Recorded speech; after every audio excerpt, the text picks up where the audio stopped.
दोस्तों, आपने खुद को थोड़ा रिलैक्स करने के लिए बहुत से एडवेंचर किए होंगे जिसमें आपको डर भी लगा होगा। लेकिन क्या होगा अगर आपके साथ कुछ ऐसा हो जाए जो आपने कभी सोचा भी ना हो। कहानी शुरू होती है लेज़ा और किट से, जो एक रिजॉर्ट में एंजॉय कर रही हैं। हालांकि ये उनके लिए कोई नया अनुभव नहीं है, क्योंकि वे पहले भी ऐसा कर चुकी हैं। लंच करते हुए किट लेज़ा से कहती है, काश तुम्हारा बॉयफ्रेंड होता तो तुम भी एंजॉय कर पाती। लेकिन इस बात पर लेज़ा के चेहरे पर कोई खास अच्छा रिएक्शन नहीं होता। वह हंसती तो है, लेकिन झूठी हंसी। रात को जब किट की आंख खुलती है तो वह देखती है कि लेज़ा उसके पास नहीं है। वह बाहर जाकर चेक करती है तो उसे पता चलता है कि लेज़ा तालाब के पास बैठकर रो रही है। पहले तो वह उसे चुप कराती है और रोने की वजह पूछती है। लेज़ा बताती है कि उसका बॉयफ्रेंड स्टीवर्ट उसे छोड़ चुका है। उसका कहना था कि लेज़ा बहुत बोरिंग इंसान है। लेज़ा ने उसे बहुत समझाने की कोशिश की, लेकिन स्टीवर्ट ने उसकी एक नहीं सुनी।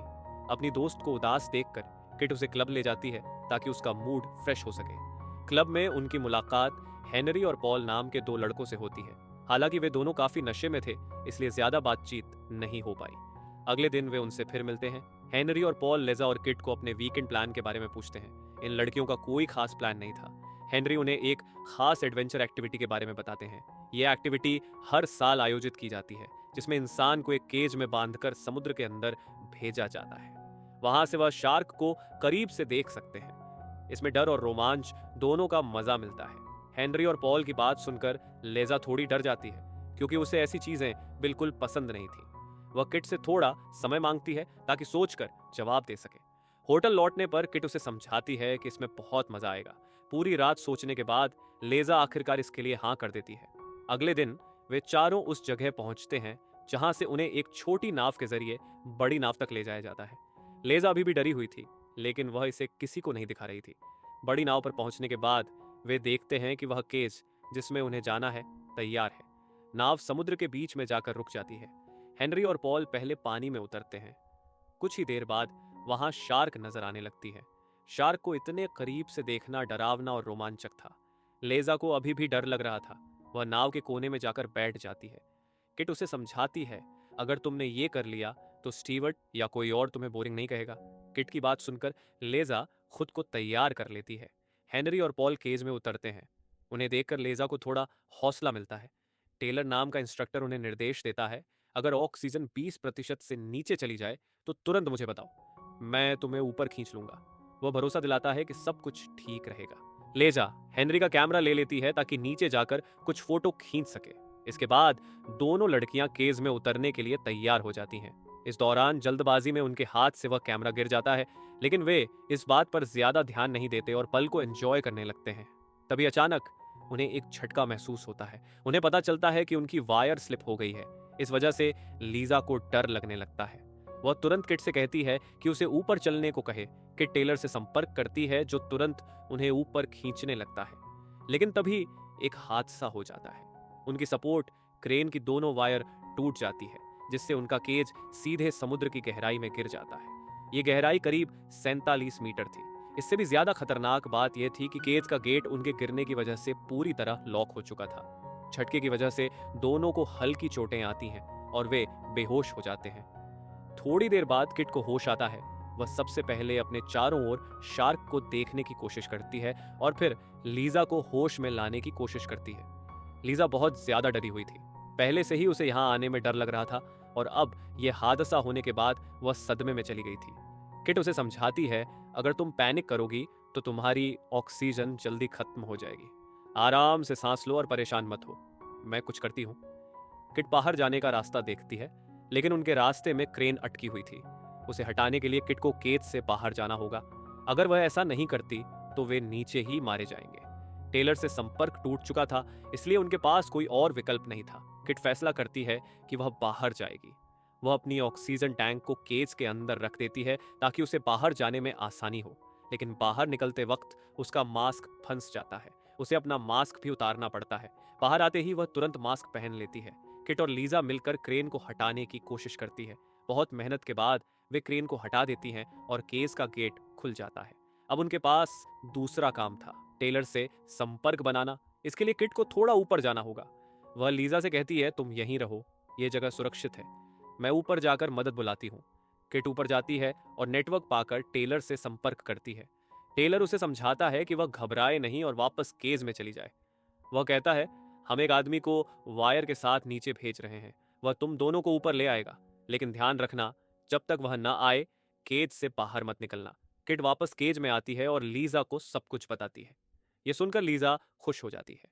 उन्हें उम्मीद होती है कि अब वे बच जाएंगी। इस दौरान वे आपस में बातचीत करती हैं कि भले ही फोटो क्लिक न कर पाए हों, लेकिन यह अनुभव हमेशा यादगार रहेगा। तभी लीजा को इंजन स्टार्ट होने की आवाज सुनाई देती है। उसे लगता है कि वे लोग उन्हें छोड़कर जा रहे हैं। किट उसे समझाती है, ऐसा कुछ नहीं है, रुको मैं टेलर से बात करके आती हूँ। किट एक बार फिर ऊपर जाती है और टेलर से संपर्क करने की कोशिश करती है, लेकिन तभी उसे अपने आसपास कुछ महसूस होता है। यह एक हम्बैक व्हेल थी जो नाव के बराबर थी और अब किट के काफी करीब थी।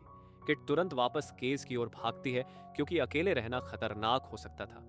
वह लीजा को समझाने की कोशिश करती है कि उन्हें कुछ नहीं होगा, लेकिन लीजा पैनिक कर रही थी। उसे लग रहा था कि वे लोग उन्हें छोड़कर चले गए हैं। किट उसे शांत करती है और कहती है, घबराओ मत, वे हमें कभी छोड़कर नहीं जाएंगे। इस दौरान उनकी नजर ऑक्सीजन मीटर पर पड़ती है, जिसमें किट की ऑक्सीजन केवल 30% बची होती है, जबकि लीजा के पास 80% ऑक्सीजन बची होती है। इसका मतलब था कि अगर किट एक बार और बाहर जाती तो उसकी ऑक्सीजन पूरी तरह खत्म हो जाती। अब किट को अंदर ही रुकना था और लीजा को बाहर जाना पड़ता, लेकिन लीजा इतनी ज्यादा डरी हुई थी कि अपनी जगह से हिल भी नहीं पा रही थी। दोनों वहीं बैठे रहते हैं, किसी की मदद का इंतजार करते हुए। तभी वे पानी में एक टॉर्च की रोशनी देखते हैं। उन्हें लगता है कि शायद यह टेलर द्वारा भेजा गया आदमी हो सकता है, लेकिन वह दूसरी दिशा में जा रहा था और शायद इन दोनों को देख नहीं पाया। अपनी ओर उसका ध्यान आकर्षित करने के लिए वे पत्थर से केज की रॉड पर आवाज निकालने लगते हैं, लेकिन इससे भी कोई फायदा नहीं होता। अब किसी न किसी को बाहर जाना ही होगा, वरना वह आदमी निकल जाएगा और मदद का मौका भी खत्म हो जाएगा। बहुत मुश्किल से लीजा बाहर जाने के लिए तैयार होती है। वह रोशनी की ओर बढ़ने लगती है, लेकिन तभी उसका सामना उस डरावनी चीज से होता है जिससे वह अब तक घबराई हुई थी, शार्क। वह एक चट्टान के पीछे जाकर छुप जाती है, जो उसकी साइज के कारण शार्क के लिए पहुंच से बाहर थी। थोड़ी देर बाद जब शार्क वहां से चली जाती है तो लीजा फिर से रोशनी की ओर जाती है, लेकिन तब तक वह आदमी वहां से जा चुका होता है। अब उसे पहले आदमी को ढूंढना था। थोड़ी देर खोजने के बाद वह रोशनी तक पहुंचती है, लेकिन उसके साथ एक लाश भी होती है। यह जेवियर की लाश थी। जेवियर को इस हालत में देखकर लीजा पूरी तरह डर जाती है। उसने कभी सोचा भी नहीं था कि ऐसा हो सकता है, लेकिन अगर वह डरती रहती तो उन दोनों का भी यही हाल हो जाता। लीजा तुरंत जेवियर के साथ लगी केबल को केज तक खींच कर ले आती है। वह किट से संपर्क करती है, जो उसे केज का रास्ता बताती है। लीजा किसी तरह वापस केज तक पहुंचती है और केबल को उसमें बांध देती है। अब आगे का काम टेलर का था, लेकिन इससे पहले उन्हें टेलर को बताना था कि शार्क ने जेवियर पर अटैक किया है। लीजा थोड़ी और ऊपर जाकर टेलर से संपर्क करती है और यह सब बताती है। टेलर तुरंत उसे वापस केज में जाने को कहता है। वह बताता है कि जेवियर की लाश की वजह से वहां और भी शार्क आ सकती है, जो उनके लिए बड़ा खतरा बन सकती है। लीजा जल्दी से केज में वापस आ जाती है। थोड़ी देर बाद टेलर उन्हें खींचना शुरू करता है। दोनों सबसे ज्यादा खुश थीं कि अब वे बचने वाली थीं। धीरे धीरे वे समुद्र की सतह की ओर बढ़ने लगती हैं। कुछ ही देर में वे 26 मीटर ऊपर आ जाती हैं, लेकिन कहानी इतनी जल्दी खत्म हो जाती तो मजा कैसे आता। तभी एक और बड़ा हादसा हो जाता है। जिस रस्सी से उन्हें खींचा जा रहा था वह बीच में टूट जाती है। केज तेज रफ्तार से नीचे गिरता है और समुद्र की गहराई में वापस जा पहुंचता है। इस बार हादसे में लीजा का पैर केज के नीचे फंस जाता है, जिससे उसे काफी ज्यादा दर्द होता है। वह जोर से चिल्लाने लगती है, लेकिन किट लाख कोशिशों के बाद भी उसका पैर नहीं निकाल पाती। इस दौरान किट अपने ऑक्सीजन मीटर को चेक करती है। उसकी ऑक्सीजन अब सिर्फ 5% बची थी, जबकि लीजा की 45% थी। किट को अब 5% ऑक्सीजन के साथ बाहर जाना था, क्योंकि टेलर को यह बताना जरूरी था कि रस्सी टूट गई है। किट एक बार फिर बाहर जाती है। लीजा को उसी हालत में छोड़कर वह टेलर से संपर्क करती है और उसे बताती है कि रस्सी टूट चुकी है।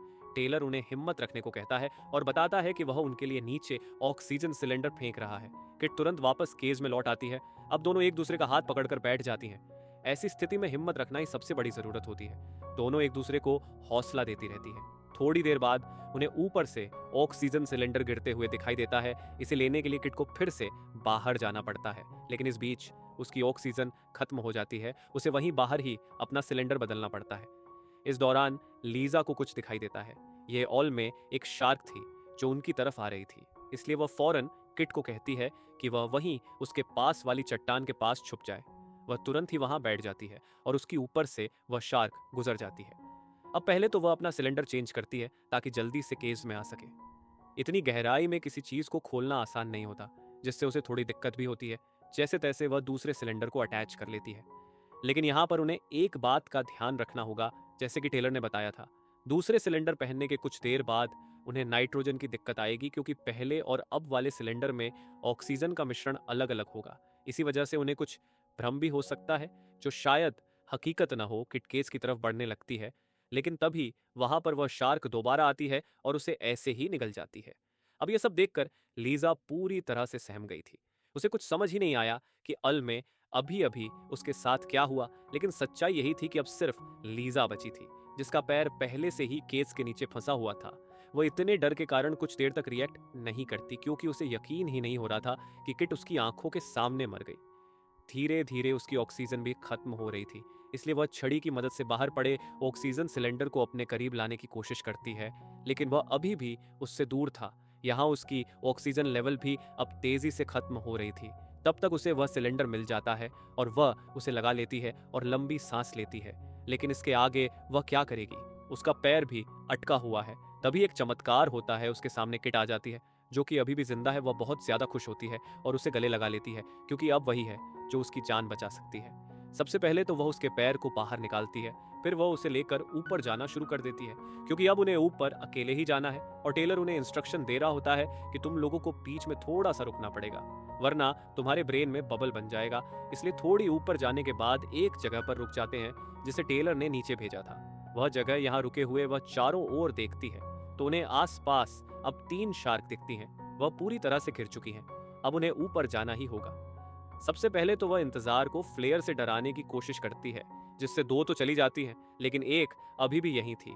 दोनों लड़कियां डिसाइड करती हैं कि वे अपने मास्क, सिलेंडर और अन्य उपकरण नीचे फेंक देंगी, ताकि वजन कम हो जाए और वे तेजी से ऊपर जा सके। फौरन से उतार कर फेंक देती हैं और ऊपर सतह पर आ जाती है।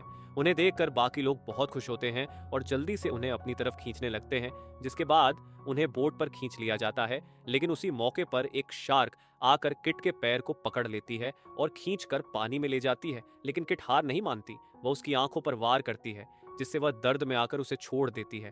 जिसके बाद उसे भी ऊपर खींच लिया जाता है, पर उसकी हालत बहुत ही ज्यादा खराब थी। उसका पूरा पैर जख्मी हो चुका था, लेकिन दोनों चैन की सांस लेते हैं कि वे अभी भी जिंदा हैं। इतनी मुश्किलों के बाद भी अभी वे एक चीज पर डिस्कस करती हैं। लीजा कुछ अजीब सा महसूस कर रही थी कि यह सब उसका बस एक भ्रम था, जो कि उसे ऑक्सीजन सिलेंडर को चेंज करने से आया था। जी हाँ दोस्तों, हकीकत में किट की मौत हो चुकी है, लेकिन जब उसे पता चलता है कि यह सब उसका एक भ्रम था, तो वह पूरी तरह से टूट जाती है। अब उसे एहसास होता है कि उसे यहाँ से बचाने कोई नहीं आएगा। लेकिन यहाँ एक बार फिर से चमत्कार होता है, और इस बार यह हकीकत वाला था। अब कुछ कोस्ट गार्ड्स आते हैं, जो लीजा के पैर को बाहर निकालते हैं और उसे पकड़कर ऊपर ले जाते हैं, और फाइनली उसकी जान बचाई जाती है। और इसी के साथ ये कहानी यही खत्म हो जाती है। अगर आपको ये मूवी अच्छी लगी तो चैनल को लाइक, शेयर और सब्सक्राइब करें। धन्यवाद।